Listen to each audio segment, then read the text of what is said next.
ఇటీవలనే సంధ్య థియేటర్ దగ్గర జరిగిన తొక్కిసలాట ఘటన అల్లు అర్జున్ని కేసు నమోదు చేసిన విషయం తెలిసిందే. ఇక ఆయన ఒక్క రోజులనే బెయిల్ మీద బయటకు వచ్చిన సంగతి తెలిసిందే. ఇక అది మధ్యంతర బెయిల్ కాబట్టి ఇప్పుడు సాధారణ బెయిల్ కోసం అల్లు అర్జున్ నాంపల్లి కోర్టుల దరఖాస్తులు వేసుకున్నాడంట.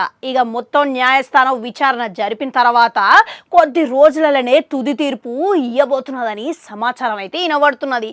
ఇక దీని మీద ఎట్టకేలకు ఎప్పుడైతే బన్నీ జైలు నుంచి బయటకు వచ్చిండో గదే సమయాల ఇంటి ముందు నిల్చున్న కొడుకు కూతురు ఆ వీడియోలు చూసి మస్తుగా వైరల్ అయిన సంగతి తెలిసిందే. ఇక తండ్రి బయటకు వచ్చినాకనే వెంటనే అల్లుకొని మస్తు ఖుషి అయిపోయారు ఇద్దరు పిల్లలు. ఇక ఆ సమయంలో ఇద్దరు పిల్లల ఆనందం చూసి ఇక వాళ్ళు ఏరే లెవెల్లా మస్తుగా ఖుషి అయ్యారని చెప్పుకోవాలి.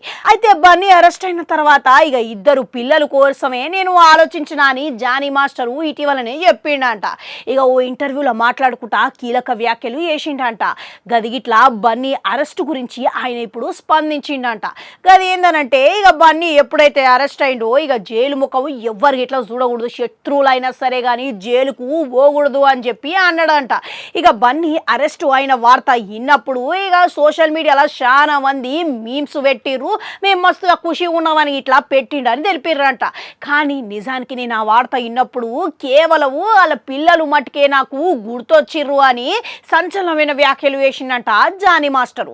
ఇక అంతేకాదు ఇక ఎప్పుడైతే షూటింగ్ సమయంలో ఇద్దరు పిల్లలు వచ్చి ఆయన ముందే ఆడుకునేటోళ్ళు అని చెప్పిండంట. అందుకనే ముందుగాల నాకు ఆ ఇద్దరు పిల్లలే కళ్ళ ముందు కదిలినట్లుగా గుర్తొచ్చిరని చెప్పి జానీ మాస్టరు తీవ్ర భావోద్వేగానికి గురైండంట.